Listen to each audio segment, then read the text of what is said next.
Welcome everybody to this final session of the Who Travels Michel de Kretser conference, this is the ASAL patrons lecture this evening. I'd like to first of all, of course, acknowledge country. I'm dialing in from Bejigal land, and I pay my respects to elders past and present for the custodianship, ongoing custodianship of the land where I'm working. The patrons event that we are experiencing this evening is funded to ASAL, the Association for the Study of Australian Literature, from the Cultural Fund of Copyright Agency. And it's an organisation that does much to support arts and culture in Australia and has supported ASAL for some years now. And bless Copyright Agency, actually, in the last kind of decade where we had a really dreadful time in arts and culture in Australia, and the withdrawal of funding from government agencies. Copyright Agency, which is independent, funded so many worthwhile projects, including the refugee issue of Southerly that Brigitte and I did, that no government agency would fund. So bless Copyright Agency. I'd like to give them full acknowledgement for their support of the arts and culture in difficult times. And they've been wonderful with ASAL as well. So this event, the Patrons Lecture in ASAL, is designed to reach academics and broader publics and to kind of broker that intersection. So this is the event that we have here this evening, and it's a great honour to introduce the two participants of this evening's Patrons event. So first of all, Michel de Kretser, whose fiction's been the subject of this conference, and she is known and much admired by the participants of this conference. And it's just fantastic that she could be here for this final crowning event. And it seems absurd to sort of recount because we have been discussing her for a number of days, but there are other people here as well. So Michelle's the author of 5 novels, 1 novella, and the reading Contemplation on Reading Shirley Hazard. Amongst the many formal recognitions of the quality and significance of her writing, earlier this month, she was awarded the Rathbones Folio Prize for Scary Monsters and longlisted for the Royal Society of Literature Ondaatje Prize. So that's just this month and the most recent and very exciting. Michelle is going to be in conversation with Robert Poke Harrison, who will also be known to most people here. He is Professor of Literature at Stanford University, where is Rosina Pierotti Professor in Italian Literature in the Department of French and Italian. He's the sole author of 6 books and the joint author of another. And like so many others here, I first encountered his writing through The Dominion of the Dead and Gardens, an essay on the human condition. 2 books which were, I know for many others, because I've discussed them with people over the years, so extremely important and formative in my thinking and in raising the possibilities of what academic and aesthetic and intellectual writing can be. So this writing changed the way certainly I thought and wrote, by its deep learning and erudition across languages and traditions, and by the mode of engagement, which is both scholarly, poetic, and welcoming, and presented and presents new ways of scholarly engagement. So really a meeting of great minds and great styles and great intellects here tonight. Professor Harrison is also a very keen, appreciative reader of Michel de Kretser, whose work, correct me if I'm wrong here, please, Robert, whose work he first encountered in her 2019 essay on Shirley Hazard, which he reviewed for Sydney Review of Books.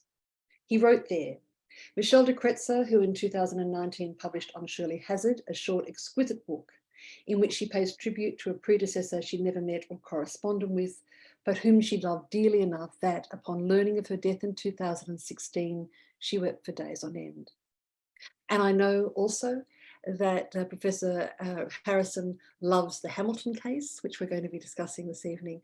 So I hand over now to Michelle and to Robert, and I know that everyone will be kind of very keen to hear what they have to say.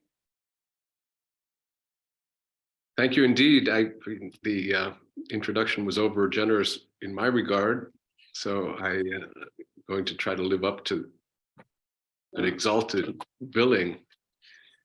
Michel, I've met you only virtually in a previous conversation about Shirley Hazard, indeed, and I queried Brigitte before logging on whether there had been much discussion of your connection with Shirley Hazard before during this two-day conference. She said not that much. So perhaps for people who might be interested, I could ask you again to perhaps share with us the connection that you have to this other Australian writer, certainly sui generis novelist from Australia, much like yourself. I have reread the Hamilton case, for this occasion, and it struck me how much you are not a writer in the Shirley Hazard vein, perhaps in some respects, but that in other respects, there is definitely some kind of connection there, especially when it comes to the precision of the prose and what's being under description. But so my first question of curiosity to you, which might be also things that other people here would be curious about, is do you find in Shirley Hazard's work a kind of creative ancestor of yours? I mean, the generational gap is not that big, but nevertheless, did your discovery of Shirley Hazard give you a sense of empowerment with regard to your own career? Sure. Thank you for that. And I'll just, oh, have I gone mute? No. Is it okay? Can you hear me? We can hear you. Okay. Thank you so much, Robert, and thank you for interrupting your holiday in Italy to conduct this conversation. It's extremely generous of you. I will just begin by acknowledging that my end of the conversation takes place on land stolen from the Gadigal people. They've never ceded sovereignty, and I pay my respects to their elders past and present, and to any First Nations people who might be joining us at any time. So that's a great question about Shirley Hazard and ancestry. I'm just going to talk lots, okay, about that. So I hope that's okay. So I think that for me, no writer exists on her own. We are always part of an ecology, and Hazard was a very tall tree in my part of the forest. I suppose that when I first read Hazard, I had no intention of being a writer. It had never entered my thinking. So I read her for a long time, 20 years before I started to write. And then I kind of rediscovered her when I was a writer, and read her intensely and obsessively in the early 2000s. But I think, when scholars or readers talk about influence or lines of ancestry, I think that you're responding to what is visible, what's there on the page. You're looking for thematic affinities or stylistic ones. But for me, what I see when I think of the question of affinity and ancestry is actually something that's invisible to anyone else and intimate. I see a writer standing at her bookshelf and taking down a book and opening it and starting to read. And this is something I do often when I'm writing, and I'm sure other writers do too. And it's really just a seeking an affirmation that it's worth going on, that literature is something worth attempting. And of course, you know, Hazard always affirmed the importance and the value of literature, of poetry specifically, particularly, but of the arts in general. And so it is it gives me a kind of courage when I read a writer like Hazard. You know, it's Kretser talks about reading the 19th century Russians, and he says, you know, they purify, something like they purify your vision and they fortify your arm. And that's, I think, I hope, what Hazard does for me. She fortifies my arm. Do you have a sense that reading her, from what you've said, that perhaps she also served as confirmation that you, as a writer, you could be free to follow your own bliss and do something outside of the expectations of the fiction writing of the time? Yeah, I think so. I think for me, what was very important about Hazard was that until I read her, and the first book I read was The Bay of Noon, and I'd probably been in Australia for about 8 years at that time. And the only Australian literature I had come across, because I didn't do much English as an undergrad, I came out of French studies. So I really had mostly read or been given to read, you know, bush stories by Henry Lawson. You know, it was 19th century fiction mostly, or fiction set in the 19th century, and always in the bush. It really seemed, it was hard for me to find an entry point into those fictions. So it seemed to me that the representation of Australia, the writing of Australia, would always be done by people who weren't like me. And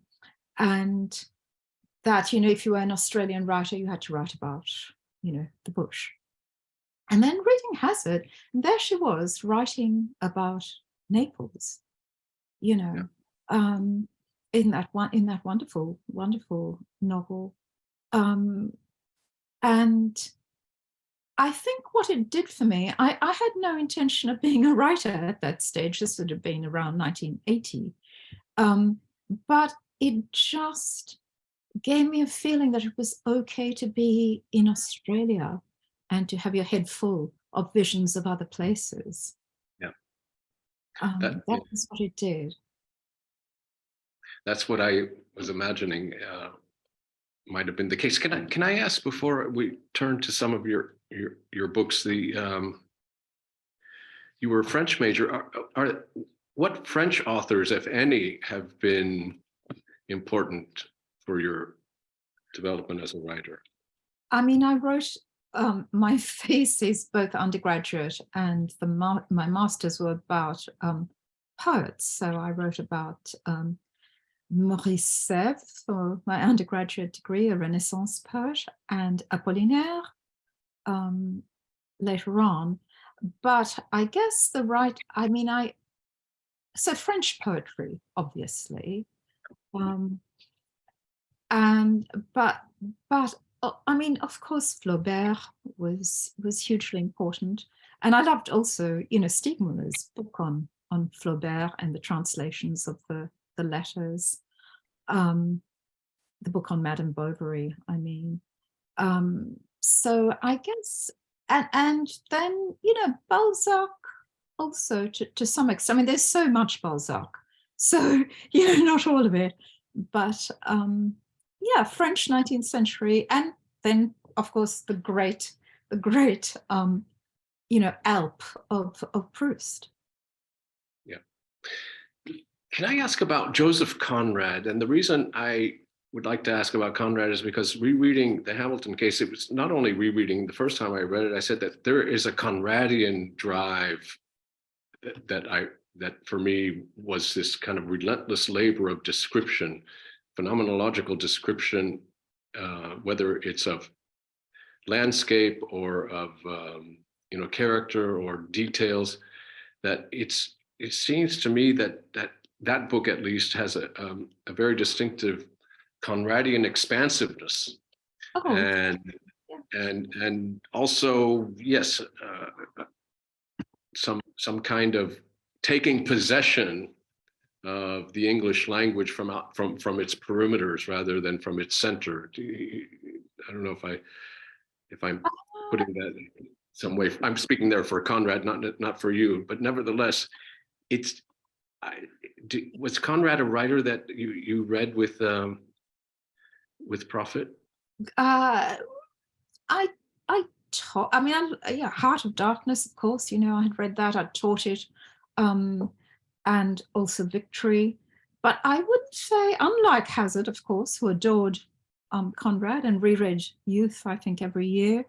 I wouldn't say Conrad is someone who is, you know, not a shrine at which I worship, but I'm so it's such an astute reading, I think, of the Hamilton case, and it brings up this connection to the Hazard book, which I mentioned when we were chatting earlier, and you know, which I have you to thank for, because you put those two books together in my mind. And the connection is that they both, the connection is where they both come from. So in the case of Hazard, I think one of the reasons I wept so copiously when I heard of her death was that I knew it was now too late to write to her. And I had always vaguely thought I should write and say thank you. But at the same time, you know, she seemed to exist in a different universe almost, you know, and one doesn't want to seem like an autograph hunter. And so I hadn't written. And so I think when I was offered the chance to write a book about an Australian writer who had meant something to me, I wrote about Hazard, and I think the book comes instead of a letter, I think, you know, and I think that maybe writing more often than we know comes to paper over a gap, you know, something that was left unsaid, something that was left undone. You mentioned in a conversation, it's a very brief 2-page Q&A at the end of the new edition that I brought with me of the Hamilton case, about writing about Ceylon at a time, you know, much after the events that take place in the 30s, 40s, 50s, and you say that it's that you didn't want to go back because it was a completely different place and country than it has become now, and that in that sense, let me actually quote you, because you say that it's become a ghost country, and you say, I am writing about a country that no longer exists, a ghost country which, like all ghosts, depends on memory and narrative to conjure its existence. No, absolutely. I mean, for me, you know, the country literally changed its name about 2 days after I left. So I left Ceylon, and all I can go back to is Sri Lanka. Sri Lanka for me is ghosted by Ceylon. It's the kind of spooky double of Sri Lanka. But you know, when I was researching that book, there was, you talk about the plenitude of description and this taking possession. Well, I think it was entirely about taking possession of this place that I had left so lightly, and, you know, naming objects, naming plants, naming household practices. it was really that taking, so I, as I said, I think that was very astute reading of this idea of wanting to take possession of this lost world, this ghost world. The amount of research that you did was extensive, obviously, and you mentioned all the places in the libraries and the documents. And at the end of your acknowledgements, we're going back to ghosts here. You say that in 1942, Caxton Press published a book called The Pope Murder Case, a true crime account of the murder of an English tea planter in Ceylon and the trial of his killers. The author, O.L. de Kretser, was my father. His book has no direct bearing on the events imagined here, but it is one of the ghosts that haunts these pages. That is the main character of the Hamilton case, Sam, is also someone who is haunted by many ghosts of his own past, his father, dead father, and dead brother, and so forth.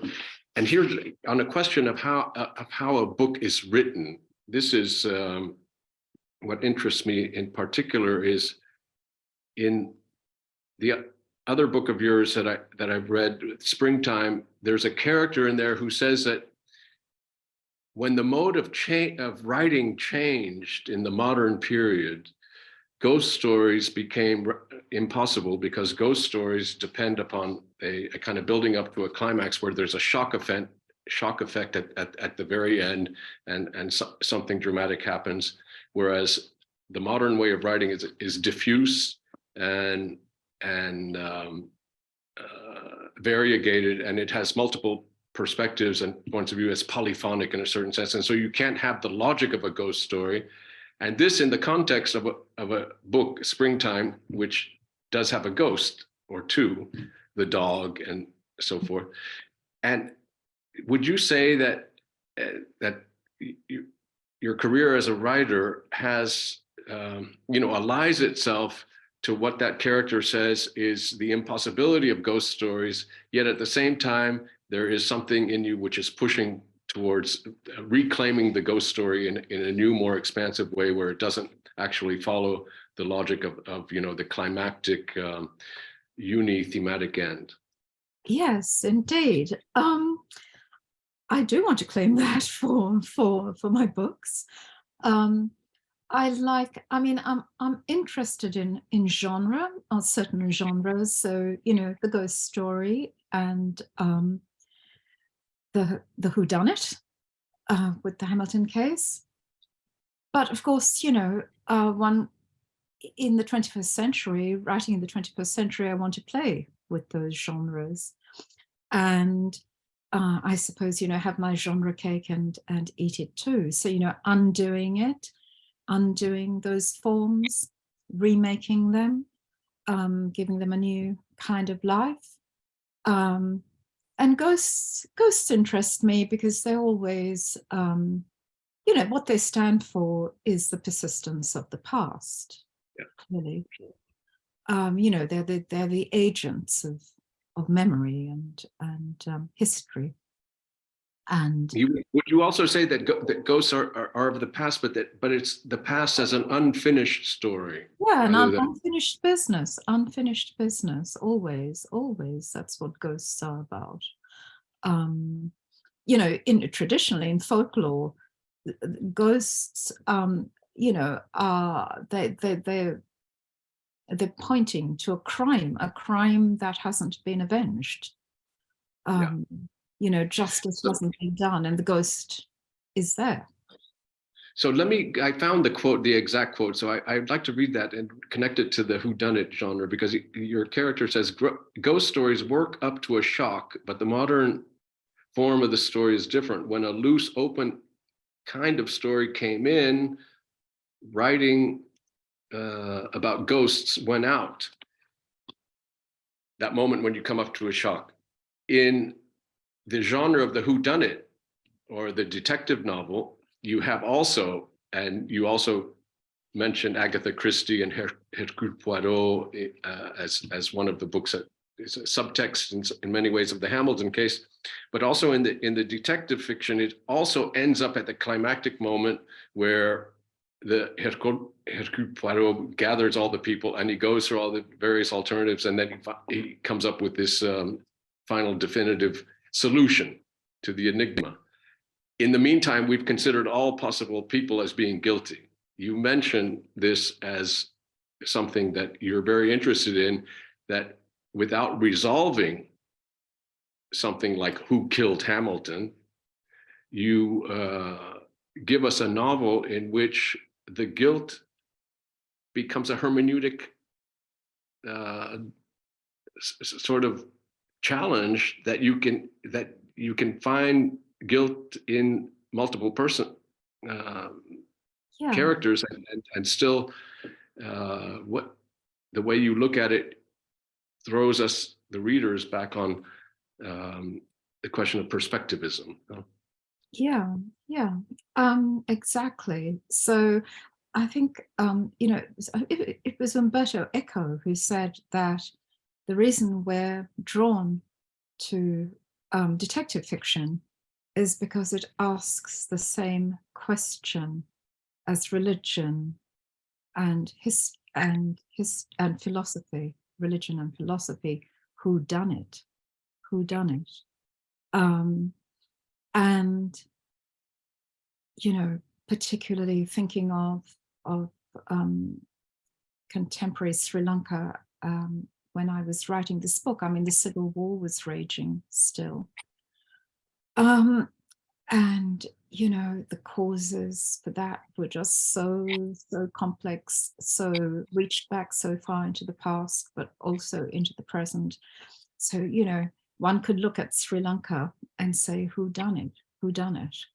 And I guess that in some ways, that's what the Hamilton case is building up to, that the real violence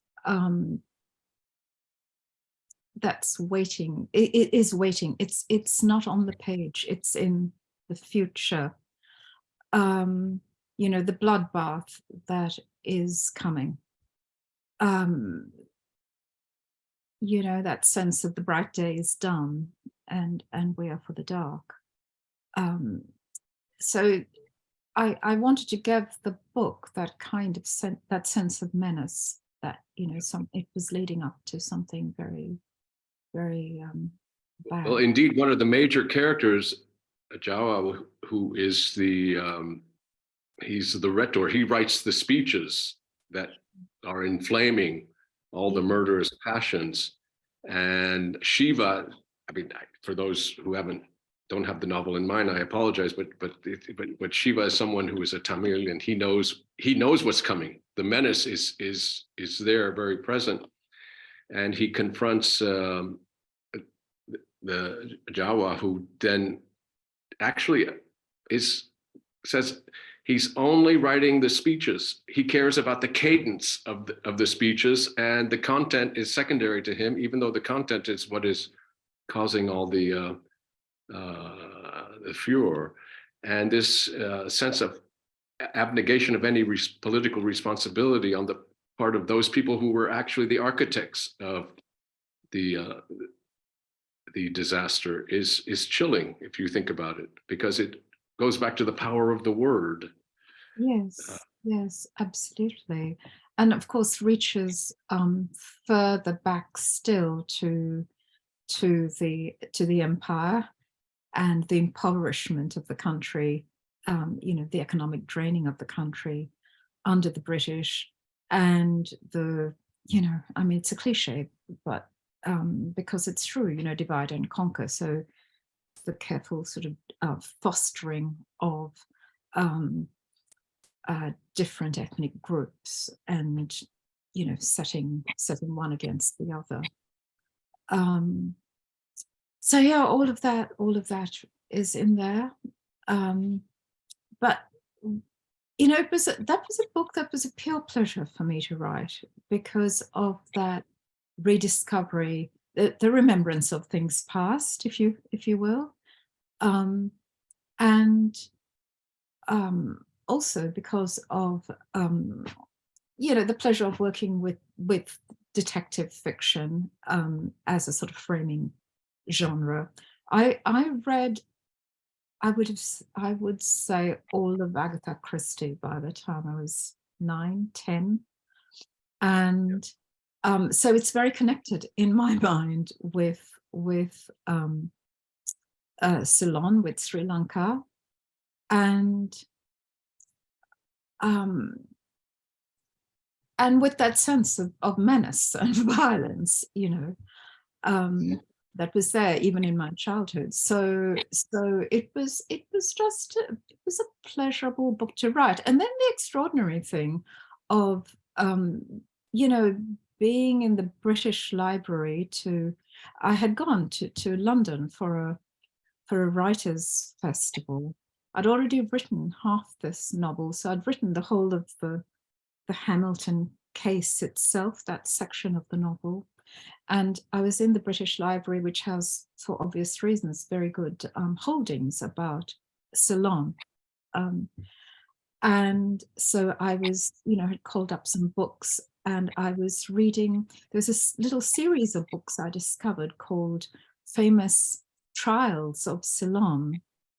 And I thought, oh, that'll be interesting, because I wanted to make sure that I had the right, vocabulary when talking about trials, procedure, and so on.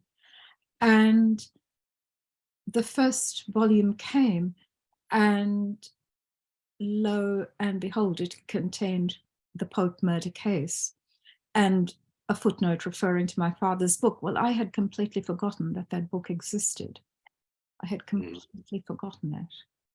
There was a copy lying around when I was a child, and I remember looking at it, thumbing it.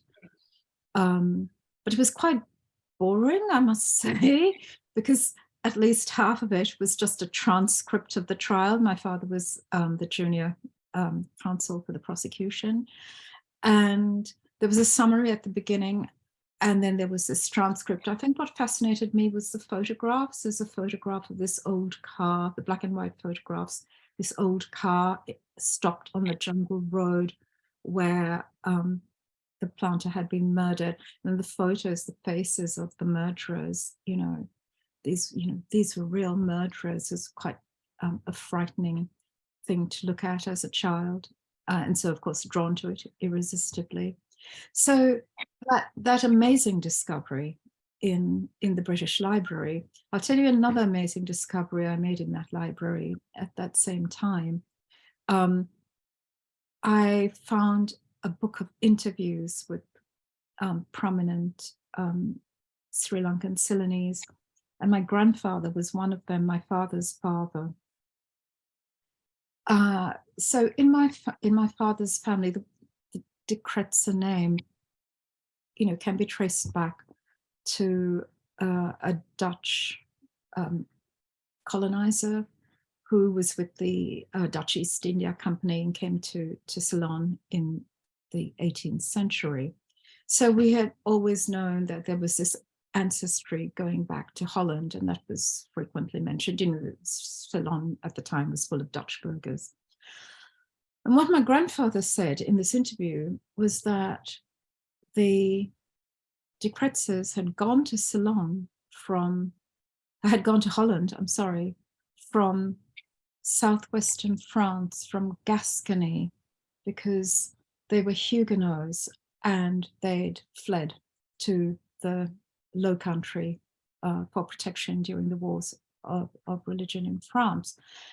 And this was astonishing to me as well, because I had written my first book was set in southwestern France, in Gascony, and I'd loved that region of France. So this other strange kind of ghost coming out of the archives to say there is a connection back to this first book as well. I've never been back to the British Library. I don't know what other ghosts are waiting. Well, I have to say the Hamilton case is an extraordinary book. It was your second book, I think. Yes. Again, Conrad comes to mind because those early first works of Conrad were just so intensely accomplished that you wonder, did he not need any apprenticeship before he could write such a work? And I think the Hamilton case is just it's amazing to think of it as being written, someone who had published, you know, a first novel and then has come here with the second one. It's full of formal dexterity, I find, and there's this staccato effect that you get in the short chapters, and you get these strict shifts in viewpoints between the sections. I mentioned, you know, it being polyphonic. There is this central character, again, Sam, and I suppose that you could think that the major theme of the book could be any one of 5 or 6 different things. So I wanted to ask you about the center of gravity, not only of the Hamilton case, but of your corpus as a whole, because if I look at the Hamilton case, I find that you're very concerned with not only the main character, Sam, but showing how character is a form of destiny, and that there is a line towards the end when Sam is close to his death, and he realizes that his character congealed for this whole life around a fatal mistake that was made in his childhood. No, and you talked about this as a novel of character. So was it indeed, do you think of the center of gravity of this novel as being an exploration of what is it that makes character a destiny for a particular individual? And how then, if we, from the individual, one could extrapolate into the larger about, you know, even a nation as such, you know, the destiny of nations. Oh, it's a great question. I mean, of course, I'm interested in character. You know, if you're a novelist, you are. Character is destiny, but you know, yes, but also I think really important to realize that character is produced by context, by historical circumstances, and geographical ones. I think that these are, and Sam is entirely a man of circumstance. You know, he's part of a class that has been kind of carefully, you know, very deliberately produced. You know, the brown Sabs of empire, who were to exist as a kind of buffer zone, designed to exist as a buffer zone between, you know, the rulers, the colonizers, and the native people. I mean, not unlike. I mean, there is a link between Sam and Rita Xavier in The Great Fire. You know, she's the Portuguese Chinese woman who appears in that novel, and Hazard refers to her as a bridge between the communities. And so Sam is produced to be that bridge. And then, of course, one of the supports of the bridge goes away, and the empire ends, and Sam is left marooned in history. But his destiny has been worked out through a psychological trauma, and he's said by Shiva in the last section of the book that what other people thought about him mattered greatly. He feared judgment, like all imposters, the dread of being judged articulated as a need to punish. So he's a prosecutor. He takes pride in the whole notion of prosecution, but the source of that has to do with also what he says. I'm going to read you another sentence here about character. Now, at last, he understood that character, compulsion, will, impulse, propensity, aversion, might accrete and solidify around a central mistake. So there is a psychoanalytic dimension to the Hamilton case now, where things that happened in childhood, then you work out consequences that seem to determine, yes, the historical circumstances and things that are happening within the environment. All those external influences are definitely there, but Sam's character seems to be very solidly formed around a central mistake, and then it kind of plays out. So I'm wondering if Ceylon itself as a country could be said to have certain characterological aspects. And I think the answer is yes, because you mentioned several of them in the book, that we are a nation of quotation, at least a certain class of people. I thought that was very interesting, that there's idea of quotation, that extremely litigious characteristics, and various other things that we associate with mentality and so forth. So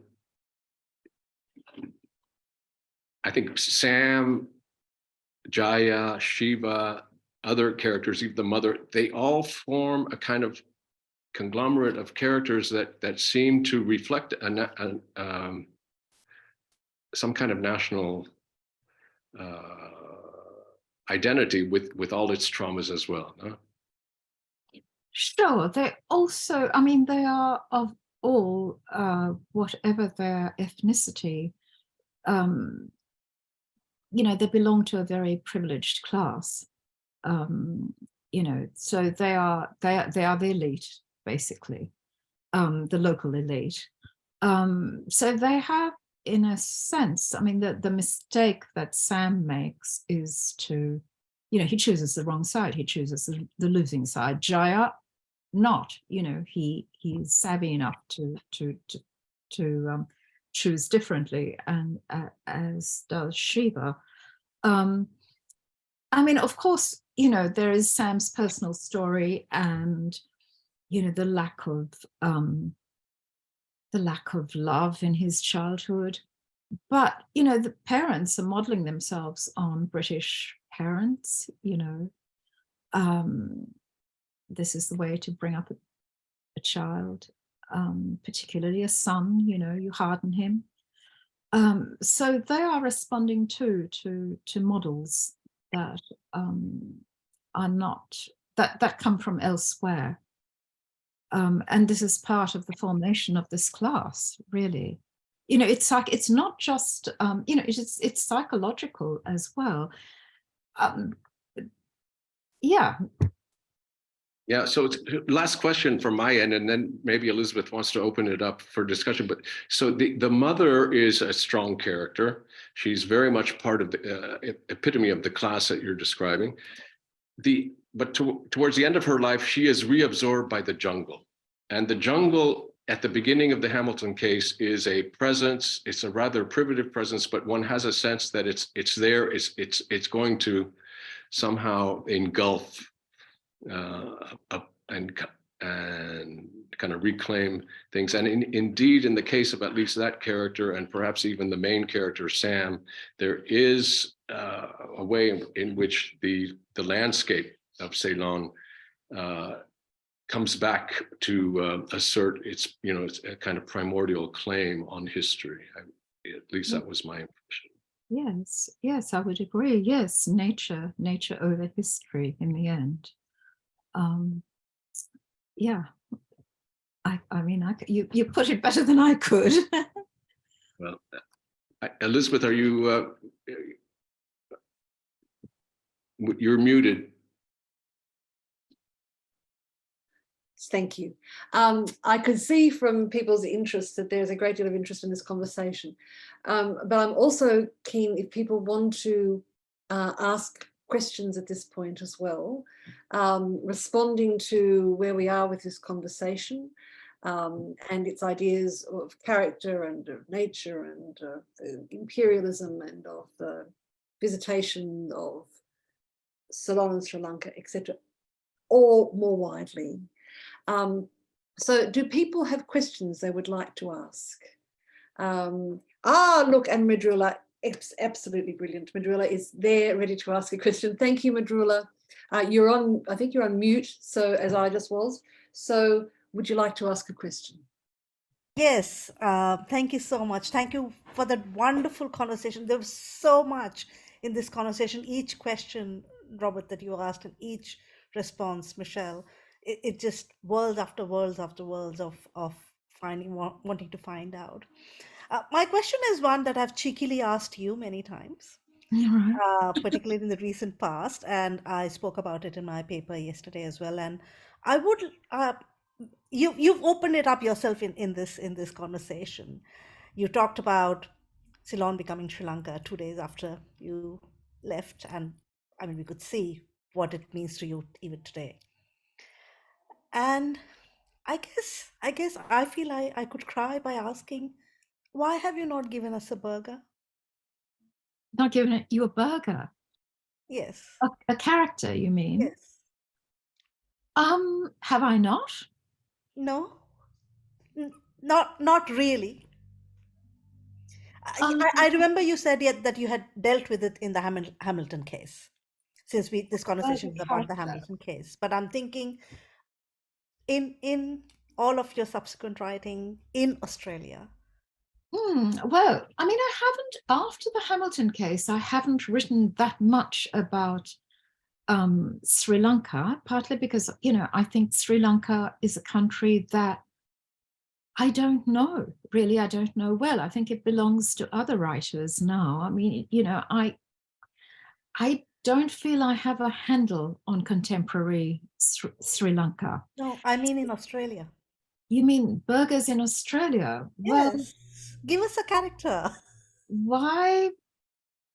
Well, you know, I am, as you know, Mridula, a killjoy ethnic, so why would I do what is expected of me and take on that that need to represent? Look, I would say that, for instance, I mean, they are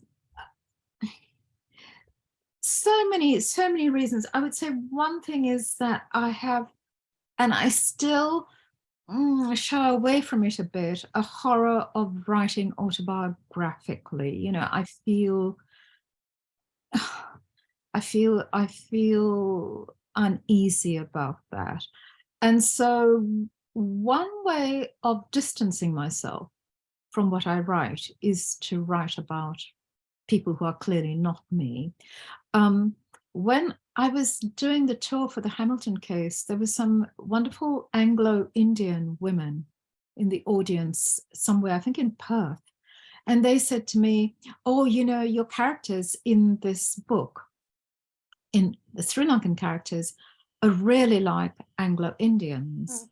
And so that's why I took the liberty of writing about Anglo-Indians in The Lost Dog.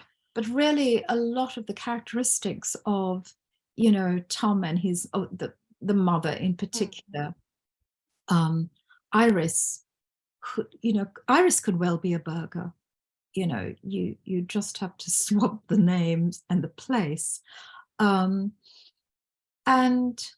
so there is that. Also, I am not finished yet. Don't forget that. So, you know, maybe one day, but burgers, yeah, there, you know, it's burgers in Australia. I don't know. You know, I mean, is Lily could be a burger, you know, Lily could be, we don't know. Lillian could be in both halves of Scary Monsters.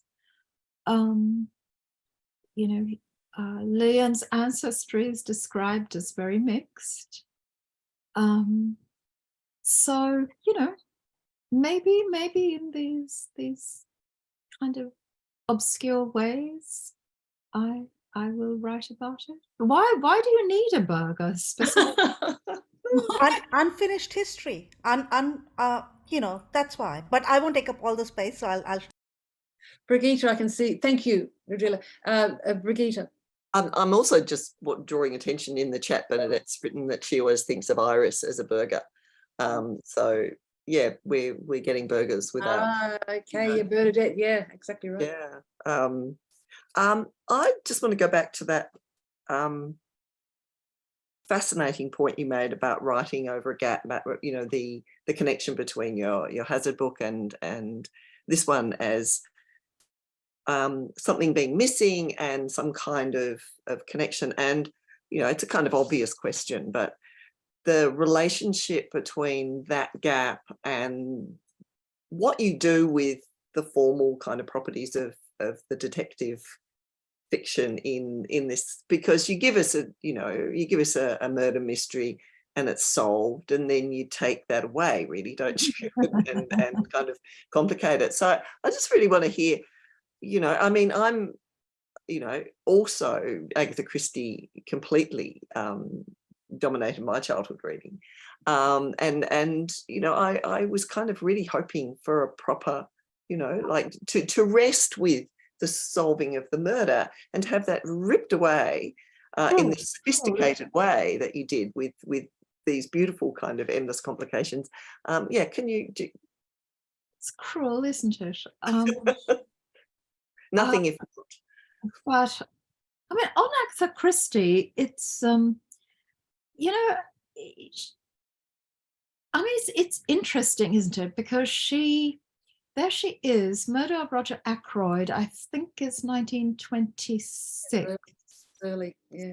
And, you know, until then, people writing detective fiction are basically using sort of 19th century realist models.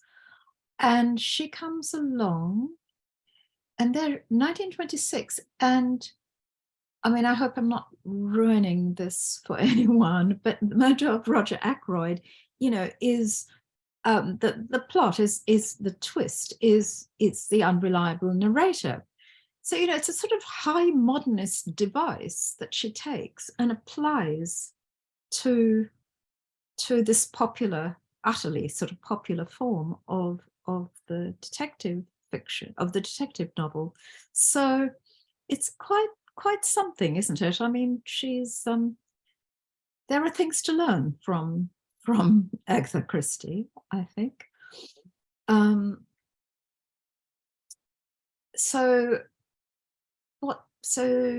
writing, what was the question, Brigitte, about Well, you introduced the book by saying you were, you know, that writing across something, some absence, some gap, some loss, and of course that's always sitting under detective fiction, but it's solved. And I like your answer that if, you know, it's good enough for Dame Agatha, then why not? Yeah, why not for you? But I don't know. Are those complications about that gap, about that loss as well? Well, you know, we no longer believe really that there is only one answer, do we, to everything? I mean, that sense of certainty that, you know, Agatha Christie had has gone from the world for a long time, really. You know, that we no longer believe there is only one solution, one way of looking at the world, one way of interpreting. So I guess it was gone then. It was gone when she was writing. It was gone when Poe was writing. Well, less so. I mean, they all believed in the empire, for instance. That would have been one certainty, I think, you know. So yeah. At the same time, Michelle, if I may follow up, the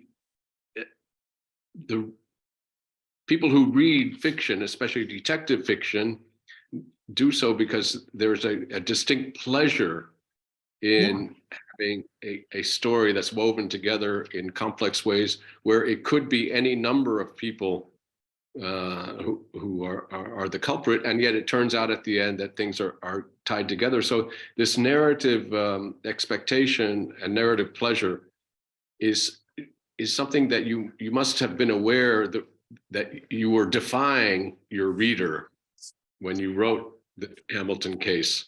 yeah, absolutely. And I think that, you know, if someone who just read only detective fiction or mainly detective fiction picked up this book, they'd be terribly disappointed by it, because of the unraveling at the end, you know, not tying it together, but pulling it apart. So, well, you know, nothing you can do about that. I think it it's gives a metaphysical depth actually to the you know, the whole book by that Absolutely. by that unraveling. It's true, but yeah, that's at a different level than, you know, narrative expectation. yeah. But I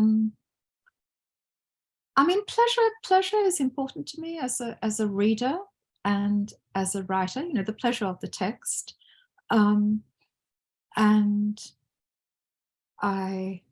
you know, there is a pleasure also, I think, for a sophisticated reader in having been kind of tricked by the writer into thinking the text is going in, you know, the narrative is going in one direction and it goes in another. So, Right. yeah. Definitely. Thank you. We have reached our hour of conversation. I'm sure we could, you know, open if there's anything else that anyone desperately wants to ask. I'm sure we could extend it for a few minutes. But is there anyone, or I don't want to impose too much on Michelle or onto Robert, and the rest of us have been speaking really amazingly, Michelle, about this work. It's been an extraordinary couple of days, actually. Thank you so I think it much is to to all agree of with you. that. Really quite extraordinary couple of days of thought and engagement. Quite Thank you. amazing.